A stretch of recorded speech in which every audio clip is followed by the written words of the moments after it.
So you see in this arm raise, so as you kind of come up into your arm raise phase, what's going to happen is your hip, your trail hip, is going to essentially pull and raise with your arm. So what happens now is you're getting into this pattern of like pushing off the mound. So you'll see you kind of come up on your toe, and then it's almost like this push pattern. And then this is where we see your body go, wait a second, we're pretty much too counter rotated. We got to get going to the other way. And then you have this rotational pull just to get, lateral, linear at ball release. So again, I think, I mean, who's to really know until you kind of throw a bunch of stuff up against the wall, see if it sticks. But I believe a lot of the breakdown is stemming from the posture of the shin. If we can do a better job of hinging and getting into a hip hinge rather than getting into this kind of squat with this position here, I think our direction's going to be better. And I think the pull, that glove side aggressive yank will tone down. But essentially we're losing a lot of power output in the way that the hips rotate by raising them and then kind of pushing in a direction this way off the mound. So this is kind of where, again, I get kind of nerdy with it, because I look at the total package of movement quality and capacity. And so when I look at you from the side, a little better representation of what we're talking about, but you'll see as the arm swings up, hips kind of swing up, and then that we have this kind of push up in the air type, like a skater lunge type thing. Your long toss throw showcases it really, really good here. So again, really, really good drive leg posture there. But as soon as you kind of go to throw, and again, I know it's long toss, so you're going to be a little bit elevated, but it was the same thing in the pull downs. That hip just wants to raise.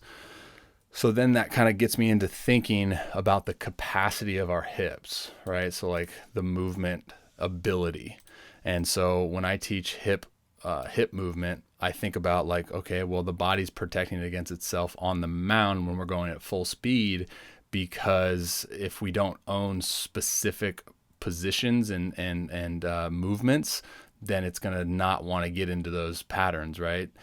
So this is where I think that the movement quality comes in, because as you see here with Familia, he gets into full stride length with this lead leg and then naturally internally rotates his hip without having, as you see back here with his drive foot, not having to like jump off the mound, because he expresses this full range of motion in his hips. He's able to elongate those hips and move simultaneously with one another.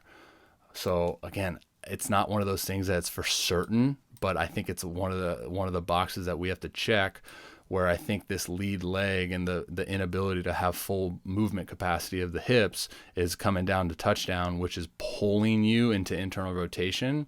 So I'm going to program some hip movement stuff. I think that will be extremely beneficial. But yeah, when I talked about like the hips not efficiently syncing with the slope, you see guys that across the board express high power output, and they all take their hips and essentially match the slope. They're in their drive phase, their hips are expressing ground force energy, staying connected to the ground for an extended period of time. Hip internal rotation occurs just naturally with the arm raise. So you'll see the arm raise occur, hip maintains posture down, and then you're able to better sequence like that kinetic energy we always hear about and talk about. So Kopech, same thing, drive phase, hip movement. He doesn't have as much going down as like a Clevenger, but same thing, hip internal rotation of the drive leg occurring naturally, right? So you see like that foot isn't pushing into an elevated type move, right? Just internal rotation, natural occurrence.